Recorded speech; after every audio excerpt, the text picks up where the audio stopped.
do not be afraid to go out of your comfort zone kasi may mga aspiring artists na merong feeling na kapag nag-go beyond doon sa nakasanayan nila, baka feeling nila hindi na sila mag-grow. But actually, if you go out of your comfort zone, if you face your fears na ito gusto mo i-try, gawin lang.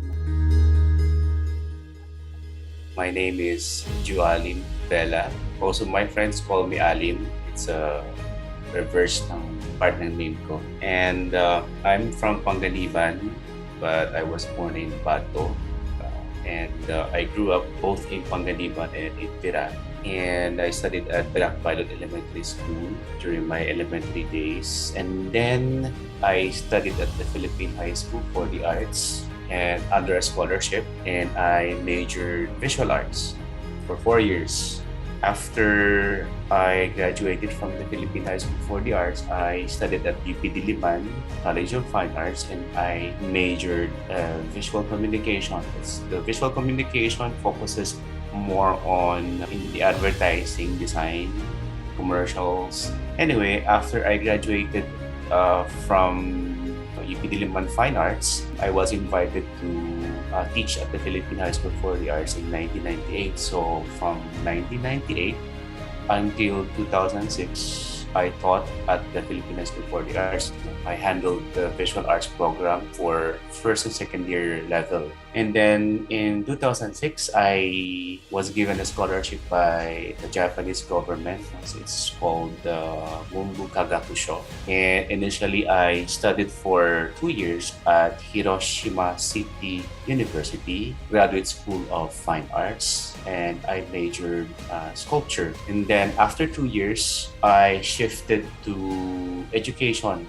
And I also shifted to another university, the Hiroshima University. So the first one is Hiroshima City University, and the other one is Hiroshima University. So under Hiroshima University, I studied at the Graduate School for International Development and Cooperation, and I majored educational development. So there, I earned my second master's degree, and then eventually I earned my PhD in education in 2015. And then 2016, I went back to the Philippines, and eventually I served as a faculty at the Catanduanes State University between 2016 until 2019. And from 2019 until recently, I am now an assistant professor at the University of the Philippines, Los Baños, at the division of the Visual and Performing Arts Division of the Department of Humanities. Actually, when I was as early as in elementary, I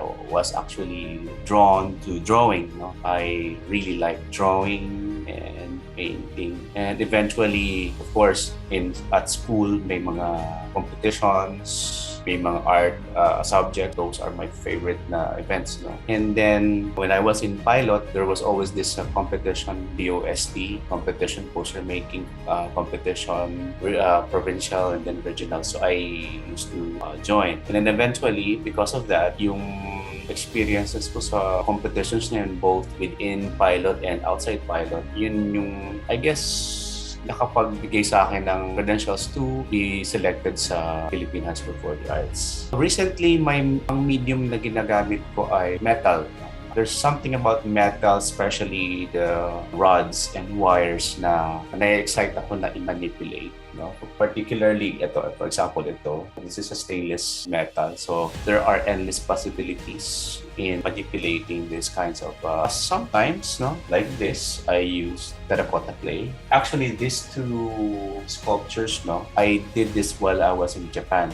So dala ko pa dito sa Pilipinas. So ito yung ilan sa mga nagawa ko while I was a student in Japan. Drawing and painting naman, pretty much all the basic medium, pencils, watercolor, oil paints, acrylics, I also use them. Yung baroto is basically a term term utilized here in our region in Bicol. No? Baroto means vehicle utilized in water. No?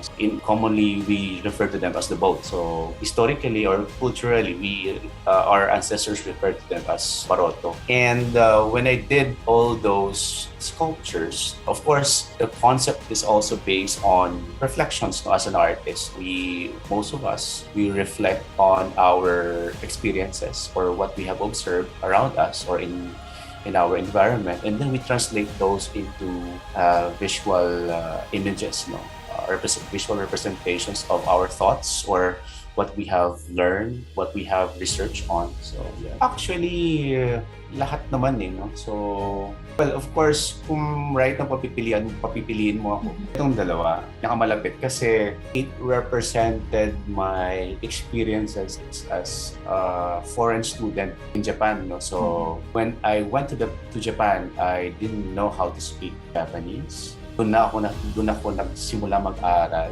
Literally, wala akong oras para mag-aral dito ng Japanese language before ako pumunta ng Japan for my scholarship. So, habang ginagawa ko to, there's the communication challenge with my professors and my classmates. So, I had to really painstakingly learn what my professors wanted me to do, but should be done with the process of creating this, while also communicating with my classmates who have difficulty also communicating with me in English. So, yun ang kaya memorable to sa akin dalawa.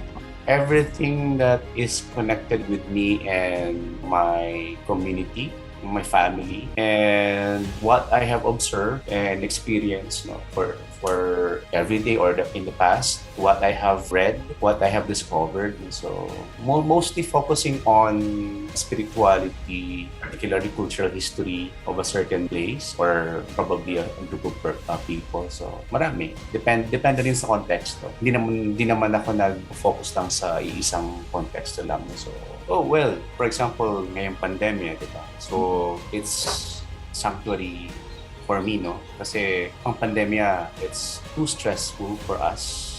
Actually, parang toxic na rin siya. So, yung paggawa ng paintings or sculptures, actually, nakakatulong siya as una-una stress reliever siya. Mas nare-release mo yung negativities brought about by the pandemic. Even negativity sa social media. So, mas nare-release mo yun sa paggawa ng mga artworks. And then, of course, it's fulfilling pag may natatapos ka na work. And especially if the concept was researched by myself. I did the research and then or based from my experiences saka observations.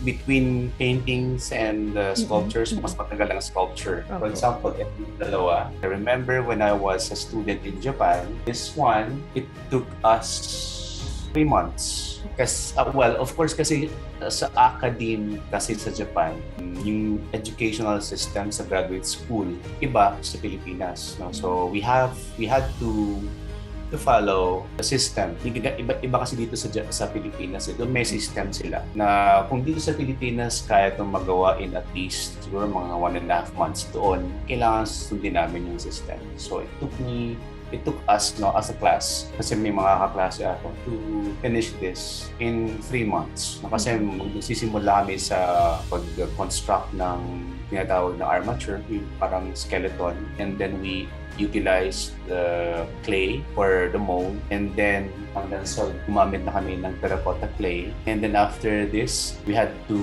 fire this, what we call it fire, parang ino-oven para mas ma-harden yung yung so yun. Ito naman na metal sculpture, ganun din, months din, probably at least 4 months, 4 to 5 months, kasi marami ito sa sculpture. Whereas sa painting, ito naman mga blank canvas ko, hindi ko pa nasisimulan, kasi inaayos ko pa yung concept. Painting like standard na size of 2 by 3 feet. Most painters, particularly yung seasoned or veteran painters, they can probably finish their 2 by 3 feet painting in just 3 to 5 days.